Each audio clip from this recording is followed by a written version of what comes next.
बरसों बीत चुके हैं। वो स्कूल जिसके किनारे बरगद का पेड़ था, अब वीरान है। किवाड़ टूट चुके हैं, खिड़कियों में धूल की मोटी परत जमी है और उसके सामने खड़ा जला हुआ बरगद अब भी हवा में चीखों की तरह सरसराता है। गांव के बच्चे अब दूर शहर के स्कूलों में पढ़ते हैं और गांव में आरव या मीरा का नाम लेने पर भी लोग नजरें फेर लेते हैं। किसी के पास जवाब नहीं है, या शायद हर कोई सच छिपा रहा है। एक दिन गांव में जीप रुकती है। उतरती है गीता, तेज, जिद्दी और शांत न रहने वाली पुलिस अफसर। वह सीधे गांव वालों से पूछताछ शुरू करती है। मीरा कहाँ है? उसने आखिरी बार किससे बात की? पर हर सवाल पर वही सन्नाटा, वही घबराई हुई निगाहें, वही मौन जो कुछ छुपाता है। गीता की शक की सुई हिलती है। वह बच्चों से बात करती है। बच्चे धीरे धीरे बताते हैं, मीरा मैम स्कूल में गई थी उस दिन, बरगद के पास कुछ हुआ था। और उस डायरी। गीता चौंक जाती है। जब गीता गांव वालों को एफआईआर की चेतावनी देती है, शांत बैठे बुजुर्गों के बीच से गांव का मुखिया आगे आता है। उसकी आंखों में इतना भय होता है कि गीता खुद थम जाती है। फिर वह कांपती आवाज में बताता है कैसे मीरा और आरव दोनों पेड़ के भीतर समा गए, कैसे पेड़ जलने तक चीखें आती रहीं और कैसे राख में से एक डायरी मिली, मीरा की लिखी हुई।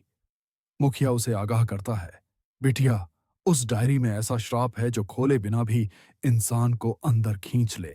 स्कूल में बंद है वो, पर उसे छूना मत। तुम नहीं समझती, वो चीजें वापस आ जाएंगी।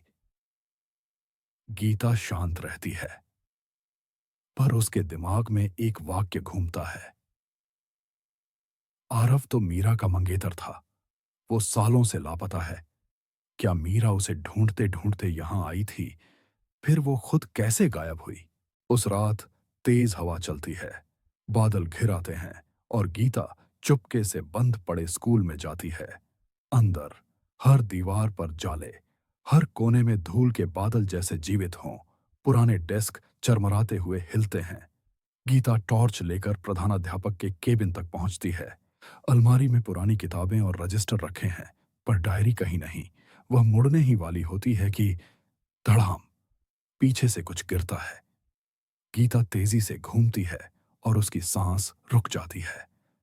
टेबल पर वही डायरी रखी है, एकदम साफ, जैसे अभी किसी ने रखी हो।